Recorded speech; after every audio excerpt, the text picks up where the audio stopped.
friends, welcome back to my YouTube channel ज्ञान Bakshi. Now कल अब तक हम लोगों ने फंडामेंटल कंसेप्ट ऑफ अलजेब्रा का फर्स्ट क्लास देखा था। उसमें मैंने आपको बहुत से बेसिक चीज़ें बताई थी, जैसे कि कॉन्स्टेंट्स क्या होते हैं, वेरिएबल्स क्या होते हैं, टर्म क्या है, एक्सप्रेशंस क्या है, पॉलिनोमियल्स क्या है और कोएफिशिएंट्स क्या है, उसके साथ फैक्टर्स वगैरह बताए थे आपको। आज के वीडियो में मैं कोएफिशिएंट्स के साथ ही स्टार्ट करूँगा, जिसमें न्यूमरल कोएफिशिएंट, लिटरल कोएफिशिएंट्स क्या होता है मैं बताऊंगा, लाइक और अनलाइक टर्म्स क्या है, एक अलजेब्रिक एक्सप्रेशंस और टर्म्स का मल्टीप्लिकेशन कैसे करते हैं, और उसके साथ एडिशन और सब्ट्रैक्शन। और दोस्तों, अगर आपको अच्छा लग रहा है मेरा वीडियो, आपको समझ में आता है मेरे क्लासेस, तो काइंडली आप इसे लाइक सब्सक्राइब जरूर करिए। तो चलिए शुरू करते हैं।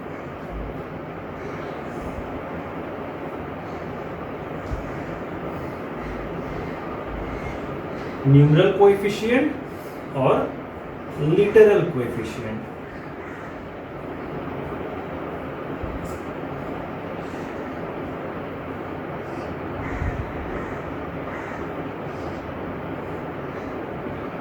तो आज हम पहले देखते हैं लिटरल और न्यूमरल कोएफिशिएंट्स क्या होते हैं। न्यूमरल के टर्म अगर हम देखें तो ये न्यूम मतलब नंबर से रिलेटेड होता है, तो न्यूमरल कोएफिशिएंट है। और लिटरल लिटरेचर से बोल सकते हैं वर्ड अल्फाबेट से रिलेटेड होता है। तो अगर मैं एक एग्जांपल देता हूं आपको, फॉर एग्जांपल से 7x², ये मैं एग्जांपल दे रहा हूं आपको। तो 7x² में अगर मैं आपसे पूछूं कि इसमें लिटरल कोएफिशिएंट कौन सा है और न्यूमरल कोएफिशिएंट क्या है, तो आपका आंसर क्या होगा? आंसर है न्यूमरल मतलब होता है नंबर। तो यहाँ नंबर में मुझे सिर्फ 7 दिख रहा है और ये x है वेरिएबल जो कि लिटरल में जाता है, तो न्यूमरल कोएफिशिएंट हो गया आपका 7 और लिटरल कोएफिशिएंट हो गया x²। उम्मीद है आपको समझ में आ रहा है। नाउ अभी मैं आपको एक और, अगर इसके सामने मैं माइनस लगा देता तब आपका आंसर क्या होता? तब ये 7 नेगेटिव है तो ये आंसर भी -7 हो जाता। चलिए एक और एग्जांपल देखते हैं। अगर मैं लिख देता हूँ -23yz। अब मैं अगर आपसे पूछूं कि इस क्वेश्चन में, इस एग्जांपल में न्यूमरल कोएफिशिएंट कौन सा है और लिटरल कोएफिशिएंट कौन सा है, तो आपको आंसर देना होगा। सोचिए पहले आप। तो यहाँ पे अगर मैं पूछता हूँ न्यूमरल तो आंसर हो जाएगा -23, और मैं अगर पूछता हूँ लिटरल तो आपका आंसर हो जाएगा yz। अभी अगर मैं इसमें थोड़ा सा ट्विस्ट दे दूँ, अगर मैं लिटरल और न्यूमरल ना पूछकर अगर मैं आपसे पूछता हूँ कि इसमें y का कोएफिशिएंट कौन सा है, मैं रिवीजन कर रहा हूँ एक्चुअली, कल भी मैंने किया था। सो अगर मैं पूछूं y का कोएफिशिएंट क्या है, तो अब आपका आंसर होगा कोएफिशिएंट ऑफ y इज, देखिए y के अलावा क्या क्या है, माइनस भी है, तो -23z, ये होगा आपका आंसर। अगर मैं क्वेश्चन में दूं कि कोएफिशिएंट ऑफ -z क्या है, तो आपका आंसर होगा, देखिए ध्यान से, कोएफिशिएंट ऑफ y था तो y के अलावा सब मैंने लिखा माइनस के साथ, but if in case the question is, तो कोएफिशिएंट ऑफ -z होगा -z के अलावा, तो माइनस भी मैंने ले लिया, z भी ले लिया, तो उसके अलावा क्या बचा है, what is remaining here is 23y only. So उम्मीद है आपको ये समझ में आया होगा। अब मैं आता हूँ, मैं आपको एक चीज और बता दूं, जैसे कि मैंने एग्जांपल में -7x² लिया था, तो हो सकता है आप लोगों का डाउट हो कि सर आपने तो कहा कि -7 नंबर में न्यूमरल है, तो ये 2 भी तो एक नंबर है, पर ध्यान से देखिए ये स्क्वायर x का पावर है, this is the power of x, it is not a number when you are representing a coefficient over here. तो सिंपली आप समझिए ये x 2 बार होता है, तो अगर मैं ऐसे लिखूं 7x × x, ये डॉट्स मतलब होता है इनटू, अलजेब्रा में जब हम ये डॉट्स लिखते हैं तो इसका मतलब होता है मल्टीप्लाई। सो 7 × x, अगर मैं ऐसे लिखूं तो क्या आपको कोई नंबर यहाँ दिख रहा है पावर में? Can you see anything? No. So this is x and x। So जब इसको साथ में मैं लिखता हूँ तो इसको लिख सकते हैं 7x², तो ये इसका पावर है। कितने बार x रिपीट हुआ है, ना कि ये नंबर है। तो कोएफिशिएंट न्यूमरल में सिर्फ 7 आएगा और लिटरल में x² आएगा। इस चीज़ को समझिएगा। तो अभी हम चलते हैं और स्टार्ट करते हैं। ये न्यूमरल और लिटरल खत्म हो गया। अब लाइक और अनलाइक टर्म्स हम स्टार्ट करते हैं। लाइक और अनलाइक टर्म्स क्या होते हैं? लाइक टर्म और एक है अनलाइक टर्म। तो ये अगर आप देखिएगा तो लाइक और अनलाइक नाम से क्लियर हो जाता है। लाइक मतलब सिमिलर हो और अनलाइक मतलब जो सेम ना हो। तो इसमें अगर मैं 2 इक्लेयर्स की चॉकलेट रख देता हूँ और उसमें मैं एक मेलोडी डाल देता हूँ, तो आपको देख के पता चलेगा कि कौन सा लाइक है और कौन सा अनलाइक है। आप क्लियरली बता सकते हैं कि मेलोडी अनलाइक में जाएगा और दोनों इक्लेयर्स लाइक में जाएगा। तो इस तरह में अगर आपको एक एग्जांपल दूं, 7x² 5yz और समझ लीजिए 6x² और xy और एक ले लेते हैं 7a। तो अभी मैं आपसे अनलाइक और लाइक टर्म्स इन में से पूछ रहा हूँ। सो क्या होगा? What will be your answer? So तो पहले चेक करना है हमें। यहाँ देखिए 7x² है, यहाँ 6x² है। तो ये x² यहाँ पे हमें नंबर से कुछ लेना देना नहीं है, न्यूमरल कोएफिशिएंट से कोई यहाँ पे काम नहीं है। यहाँ हमको समझना है कि ये वेरिएबल्स जो है वो सेम होना चाहिए, लाइक होना चाहिए। तो यहाँ x² है, यहाँ भी x² है, तो मतलब ये दोनों लाइक टर्म्स में जाएंगे। तो लाइक टर्म्स में आ गए 7x² और 6x²। बाकी के देखिए अगर तो 5yz 2xy और 7a, ये तीनों अलग है। अब हो सकता है आपको मन में डाउट हो कि यहाँ y तो है, यहाँ तो y है, पर अलजेब्रा में xy और yz दोनों अलग होते हैं। भले दोनों में कपड़ा सेम हो पर ये बिल्कुल ही अलग है। तो ये अनलाइक में चला जाएगा। 5yz 2xy और 7a। उम्मीद है आपको ये समझ में आया होगा। अगर मैं यहाँ एक और डाल दूँ, समझिए से 3x और समझिए 9y, तो ये कहाँ जाएगा? तो चेक करिए, क्या सिर्फ x का कोई टर्म है यहाँ पे? सिर्फ x y साथ में है तो x से सेम नहीं है वो, this is not same, so unlike है। तो और यहाँ आप सोच सकते हैं यहाँ x², यहाँ भी x है, तो भी ये अनलाइक टर्म्स में जाएगा। ये x² और x दोनों अनलाइक टर्म्स है। अगर यहाँ एक और समझ लीजिए सिर्फ x होता इस टर्म में, तो ये दोनों लाइक हो जाता। फिर तब हम लाइक में क्या लिखते हैं? ये 3x और x, ये दोनों लाइक टर्म्स है, और बाकी जितना भी रहेगा वो सारे चले जाएंगे अनलाइक टर्म्स में। सो उम्मीद है आपको ये चीज़ समझ में आया होगा। तो अभी लाइक अनलाइक समझने के बाद ही हम आगे की तरफ बढ़ेंगे। प्रोडक्ट्स निकालना। प्रोडक्ट्स मतलब हमें पता है मल्टीप्लिकेशन है। तो अगर मैं आपको एक एग्जांपल दूं, a, और मैं आपसे कहूं इसमें तुम मल्टीप्लाई करो 2a, चीज को समझिएगा। मैं कहता हूं a multiplied by 2a, that means you have to multiply a with 2a. So what will be your answer here? और एक बात बता दूं, जब भी आप प्रोडक्ट निकालिएगा, मल्टीप्लिकेशन हो चाहे वो डिवीजन हो, मल्टीप्लिकेशन और डिवीजन में हम लाइक टर्म्स अनलाइक टर्म्स नहीं देखते हैं, मल्टीप्लिकेशन हो जाता है। पर जब हम एडिशन और सब्ट्रैक्शन करेंगे तो लाइक टर्म्स में ही एडिशन होते हैं और अनलाइक टर्म्स में नहीं होते हैं। इस चीज़ को याद रखिएगा। तो यहाँ पे 2a इंटू a, तो यहाँ जब कुछ भी नंबर नहीं होता है तो मतलब होता है ये सामने 1 है इसके, तो 2 इंटू 1 नंबर रह जाएगा 2, और a मल्टीप्लाई करेंगे। तो कल ही मैंने आपको समझाया था, जब दो नंबर को हम मल्टीप्लाई करते हैं अलजेब्रिक एक्सप्रेशंस में या अलजेब्रिक टर्म्स में, वेरिएबल्स को मल्टीप्लाई करने पे बनता है a²। अब एक और एग्जांपल दिखा देता हूँ। समझिए यहाँ पे लिखा हुआ है 2b इंटू 6b²। समझिए ये दिया हुआ है। तब आप क्या करिएगा, ध्यान से देखिए, यहाँ 2b है और 6b² है। तो आप सोचिएगा कि ये लाइक है और ये अनलाइक है। क्या है? ये दोनों अनलाइक है। पर जैसा कि मैंने कहा, जब हम मल्टीप्लिकेशन करते हैं तो हम लाइक और अनलाइक नहीं देखते हैं, मल्टीप्लाई करते सीधा। तो 6 नंबर के साथ मल्टीप्लाई होगा, तो 6 इंटू 2 क्या हो जाएगा? 12 हो जाएगा। और b² into b, b already 2 बार है इसलिए लिखा है मैंने b स्क्वायर, और उसमें एक बार और b मल्टीप्लाई कर देंगे तो ये बन जाता है b क्यूब, मतलब b टू द पावर 3। तो उम्मीद है आपको ये चीज़ समझ में आया होगा, इस चीज़ को अच्छे से समझिए। और मैं एक एग्जांपल देता हूँ छोटा सा आपको। अगर कभी भी ऐसा कोई टर्म लिखा रहा है a और वो ब्रैकेट में अंदर कुछ और हो, समझिए आप 7c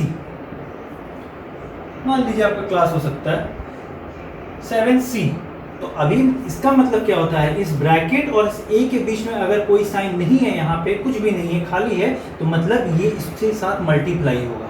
समझिए ये आपका दोस्त है, ये आपका घर है, आप घर में हैं, आपका दोस्त आपसे मिलने आया है, तो इसको इसके साथ मल्टीप्लाई करना है, तो कोई साइन नहीं मतलब मल्टीप्लाई। तो ये मल्टीप्लाई कैसे होगा, 7 यहाँ कोई भी नंबर नहीं है तो मतलब 1 है ये, तो 7 इंटू 1 7 ही रहता है। और a और c क्या आपस में कभी मल्टीप्लाई हो सकता है, नहीं हो सकता है। आप इक्लेयर्स और मेलेडी दोनों चॉकलेट को रखिएगा तो दोनों इक्लेयर्स नहीं बन जाएगा, या दोनों मेलेडी नहीं बनेगा, वो एक इक्लेयर्स एक मेलेडी साथ हो जाएगा। तो यहाँ भी आप इसको AC के टर्म में, तो आपका आंसर ये हो जाएगा। तो मैं और एक एग्जांपल आपको दे देता हूँ छोटा सा।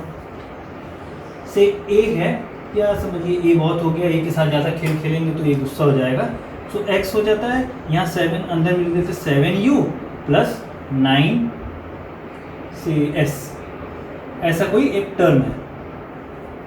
आपको बोला कि ये सॉल्व करो, तो देखिए आप ये बहुत सिंपल है, यहाँ कोई भी साइन नहीं है, और देखिए ये वाला और ये वाला जो कि मैंने यहाँ प्लस साइन दिया हुआ है, तो आप चीज़ को समझिए, ये दोनों अनलाइक टर्म्स है और कभी ऐड नहीं होता, इसलिए क्वेश्चन ही ऐसा है। अगर ये ऐड होता तो क्वेश्चन ऐसा देता क्यों। कभी आपको देखा है कि आप 9 + 2 ऐसे करे क्वेश्चन दे, बचपन में किया हो क्लास 4-5 में, पर अभी अलजेब्रा 6 के ऊपर ये चीज़ नहीं होते। तो 9 + 2 11 होता है क्योंकि नंबर ऐड कर सकते हैं, पर अगर हम u और s डाल दें तो मतलब ये अनलाइक टर्म्स ऐड नहीं होगा। तो हम सीधे समझ पे आते हैं, तो यहाँ कोई भी साइन नहीं है, मतलब ये जो x है ये मल्टीप्लाई में जाएगा। तो मल्टीप्लाई कैसे होता है इसका, मानिए ये आपका घर है ब्रैकेट, अब घर में आप लोग 2 मेंबर हो, समझिए मम्मी और आप घर पे हो, अभी आपके कोई रिलेटिव मिलने आया आपसे, तो क्या करेगा, बेल बजाएगा, बेल बजाने के बाद क्या करेगा, वो दोनों से मिलकर जाएगा, तो दोनों से मिलकर जाएगा तो मतलब ये x को हम इसके साथ भी मल्टीप्लाई करेंगे और x को एक बार इसके साथ भी मल्टीप्लाई करेंगे, तो आपका आंसर क्या आ जाएगा, 7, कोई नंबर नहीं है तो 7 इंटू 1 7 ही रहेगा, और u है x है, तो पहले जो अल्फ़ाबेटिकल ऑर्डर में हम इसको अरेंज करते हैं हमेशा, x u नहीं लिखेंगे, u x लिखेंगे, तो 7 u x एक हो गया। अब यहाँ भी देखिए प्लस है और यहाँ भी कोई साइन सामने नहीं होता, मतलब प्लस ही होता है, क्लास 6 की बहुत बेसिक चीज़ें हैं, तो प्लस और प्लस सामने में रह जाएगा, प्लस और 9, फिर वहाँ कोई नंबर नहीं, मतलब 9 इंटू 1 9 ही रह जाएगा, और s और x को लिखेंगे तो s x हो जाएगा। तो ये हो गया आपका कंप्लीट आंसर। तो उम्मीद है आपको ये चीज़ समझ में आया होगा। अगर मैं आपको एक प्लस माइनस का साइन मल्टीप्लिकेशन का एक चार्ट दे देता हूँ, यहाँ पे आप उसको कॉपी कर लीजिएगा। तो अभी हम स्टार्ट करते हैं। अच्छा एक काम करते हैं, मैं साइन चार्ट से पहले एक बार प्रोडक्ट में और आता हूँ और आपको और भी कुछ समझा देता हूँ। मानिए एक एग्जांपल लेते हैं, एग्जांपल में ऐसा कुछ लेते हैं जैसे a है मल्टीप्लाई बाई, बोलिए 5b है मल्टीप्लाई बाई, और भी डाल देते हैं आपकी खुशी के लिए, x y z u v जितना आप चाहें आप उतना डाल दीजिए। तो चलिए a b c भी ले लेते हैं वरना बुरा मान जाएगा, तो 7c ले लेते हैं, और यहाँ ले लेते हैं सिर्फ d, और एक ले लेते हैं, चलिए p बहुत देर से इंतज़ार कर रहा है, चलिए p को ले लेते हैं, तो p ले लेते हैं तो 9p लिख देते हैं। अब मैं आपको कहूँ कि इसको मल्टीप्लाई करिए, तब कैसे करिएगा आप मल्टीप्लाई, देखिए यहाँ a के सामने में कुछ भी नहीं, that means in this expression if you see there is no number over here in front of a, that means ये 1 है, 5 है, पहले नंबर्स चेक करेंगे, let us check the numbers. So 1 5 7, यहाँ भी कुछ नहीं, मतलब 1 again, and here is 9, so you have to multiply the numbers separately and then the variables you will check. So यहाँ पे अगर 9 5 करें कितना आता है 45, 45 में ये 7 को आप मल्टीप्लाई कर दीजिए, ये मल्टीप्लाई 7 5 इज 35, 3 7 4 28 प्लस 3 31 आएगा, तो 315। सो अभी 1 है यहाँ पे, 1 है यहाँ पे, तो 1 मल्टीप्लाई कर रहे, that means nothing. Whenever you multiply any number with 1, the result is the number itself, so it will be this. तो नंबर्स में आएगा 315। And what about this variables, बहुत सारे हैं। तो अभी मैं फिर वही एग्जांपल देता हूँ, एक सेलो का पेन है, एक पार्कर पेन है, एक कोई और पेन, एक कोई और पेन, एक कोई और पेन। आप बगल बगल में रख दीजिएगा तो आप ये बोलिएगा कि पेन्स ही हैं, पर ये आप नहीं बोलिएगा कि सब पार्कर बन गया। तो इस तरह a alphabetical order, kindly remember you have to write it in alphabetical order only. So A B C D, फिर आएगा P. I hope you have understood this. अब एक बार साइन चार्ट में आ जाइए, ये बहुत इंटरेस्टिंग होता है, बहुत बच्चे बहुत एंजॉय करते हैं। अगर प्लस को प्लस के साथ मल्टीप्लाई किया जाए तो रिजल्टिंग क्या मिलता है हमें, प्लस। अगर माइनस माइनस किया जाए so what we get, minus minus plus हो जाता है। ये बहुत अच्छा है। दो माइनस नेगेटिव थॉट्स वाले दो मिलेंगे तो क्या होगा, अल्टीमेटली पॉजिटिव बन जाएगा कोई ना कोई। तो माइनस माइनस प्लस होता है। अभी प्लस के साथ अगर माइनस करते हैं तो माइनस ज़्यादा इफेक्टिव होता है, इसलिए रिजल्ट में माइनस आता है। और जितना भी मैं आपको ये बता रहा हूँ ये सारे मल्टीप्लिकेशंस हैं, मतलब मल्टीप्लाई करते हैं साइंस को तब। और लास्ट में माइनस सामने और फिर प्लस तब हो जाता है minus. So I hope you are understanding. मतलब प्लस प्लस प्लस होता है, minus minus plus, plus minus minus, और माइनस प्लस माइनस। तो इसको याद रखना बहुत ज़रूरी है। अलजेब्रा का समझिए तो ये फाउंडेशन है। जैसे आपको घर बनता है तो फाउंडेशन दिया जाता है ज़मीन में, ये अलजेब्रा का बेसिक फाउंडेशन है। इसको याद नहीं रखने से बहुत ट्रबल में हो जाइएगा। इसके एग्जांपल दे देते हैं, जैसे मैंने इसके पहले बताया था। Let me again explain you. अगर यहाँ पे समझिए 7D है, and if you have to multiply here by से 9x plus 2z, if have to multiply, चलिए एक और डाल देते हैं, माइनस सिर्फ x y. So what does this explain, ये बताता है कि 7D को, ये आपका गेस्ट है, ये आपके घर के मेंबर्स हैं, सबके साथ मिलना है इसको, तो ये सबके साथ multiply, we have to multiply with all of this. So 7 when you multiply here with 9x, we have to check the sign. इसके सामने कोई भी साइन नहीं, मतलब ये पॉजिटिव होता है, लिखता नहीं कोई, और इसके सामने कुछ नहीं मतलब पॉजिटिव है। सो 9 7 हो जाएगा 63dx। फिर देखिए यहाँ फिर प्लस है, यहाँ प्लस है, तो प्लस प्लस प्लस ही होता है, तो सीधा हो गया प्लस। तो 2 × 7 बिकम्स 14, फिर हो जाएगा dz। देखिए d और z मल्टीप्लाई होगा तो dz हो जाएगा। अभी यहाँ प्लस है, पर यहाँ आप देखिए ये क्या है, this is minus. So plus minus क्या होता है, माइनस। तो यहाँ माइनस लिखेंगे। मैं आपको बहुत बेसिकली समझा रहा हूँ, एकदम इजी तरीके से आप समझिए इसको। प्लस माइनस माइनस, और 7 यहाँ कोई नंबर नहीं है तो नंबर में 7 1 तो 7 ही रह जाएगा। एंड इसको जब मल्टीप्लाई करेंगे एक्स वाई डी को, तो ये डी एक्स और वाई रह जाएगा। तो ये हो जाएगा आपका answer. I hope you have understood this. Now students, we will come to, after completing this product, now we will come to addition and subtraction. Now in this addition and subtraction I am giving you just one example to make the video short. We'll be doing the exercises next day.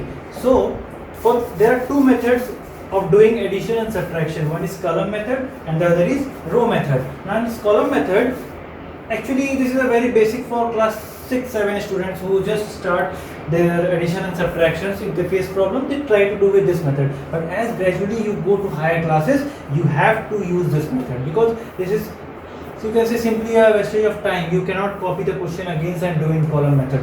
So we'll be doing with row method in higher classes. So I have given two examples over here. Let me show you with both. So the question is this and this, means you have to add minus 3a plus 2b. So minus 3a plus 2b, and the like terms you have to write below that like term only. Like terms will be together. So and this means the question is 3a plus b. So 3a plus b. Now you will draw one line. Addition is very simple, you know. when you add this, see these are like terms, so I have written the like terms below the like term is same. So 2b plus b, so 2b is already there, 2 chocolates you have plus 1 same chocolate I am giving, so it makes 2 plus 1 3b, and here it is minus 3a plus 3a. Now understand the logic, 3 chocolates you have, and 3 chocolates I am taking from you, so plus and minus will ultimately be subtracted with the same number, so you will get nothing over here. So we don't write 0 over here, so your answer will be simply 3b. Now you may have a doubt, sir 2b plus b is 3b square. No, that's wrong. Please do not misconcept. When we do products, at that time we do the squaring, cubing, anything, means multiplication, as I already shown you, like a into a square becomes a cube, but here you are adding will not give any squares, so 2b plus b gives 3b. Now if I do with this method, how we will write? Minus 3a plus 2b, in the bracket we have to add, the question is addition, so you will give add sign, in the bracket you will write this term 3a plus b, so you will get minus 3a plus 2b plus, open the bracket, plus and plus is plus, so 3a and plus is again plus, so only b. Now you add, now 3a plus 3a minus 3a cancels, I said already, it gives 0, so 2b plus b gives 3b as answer. This is the only difference between column method and this method. Now let us come to subtraction. So in doing subtraction, read the question first. Subtraction, minus, that means subtract minus 5a minus 2b from b plus 6c. Now from b plus 6c means what? Like if I say you take 5 rupees from me, so first I will be there, I will be giving you 5 rupees. You cannot give 5 rupees from your side. So this is the means sentence you have to understand. From means this will come first, ये पहले आएगा. So b plus 6c first. So from this one, so we have written this one. So in column method we have to write like this, and then I will come to row method. Now this one from this, so I have written this, so you have to write this one. So minus, like terms should be written below the same. So b and b, so 2b and b are like terms. So this is minus 2b and then 5a. Now you may think, sir, a is not here, where to write? So what you can do, you can write 5a after this expression. So this is the way to write. You cannot write 5a over here because they are not like terms. So 5a will be there. Now whenever you do subtraction in this one, keep in mind whatever is the sign here, sign of this one will change to the opposite one. So minus is here, so this becomes plus, and this is minus, so this will also become plus. So plus and plus gives 2b plus b gives 3b. This is no term here, so simply write it as it is, plus 6c. Now again this minus has become plus, so you will write this sign, plus 5a. So this will be your answer. But if you do with row method, I will be showing you how to write. First you write this expression because from is there, so b plus 6c, then minus, in the bracket you will write minus 5a minus 2b. Now what you will do, you will open the bracket, so b plus 6c, minus minus becomes plus, keep in mind, plus, now what is there, 5a, again minus minus will become plus 2b. Now you check for the like terms. So which are two are the like terms? This one and this one. This one and this one is like term, others are unlike. So you will add this one. But we know we have to write in alphabetical order, means A first, then B, then C. So this 5A will come first. Now you may write, you don't write plus over here because that is not the way to write. Plus 5, it would have been minus, then it's okay, minus 5a, like the question is given. But whenever it is plus, you will write simply 5a. then b and 2b added, it will give 3b, and then comes plus 6c. This is your answer. Now students, if you compare this two, you may find this is written in sequence, that is alphabetical order, but this is not written. So it is better to write this also in alphabetical order. So first will be 5a plus then 3b and then plus 6c. Now you compare this and this, the both answers are same. I hope you have understood addition and subtraction. This is very simple way I have explained you both the methods. Now from next day or the next class, I will show you the exercise part, addition, subtraction, multiplication, division. Thank you for watching. Please like and subscribe.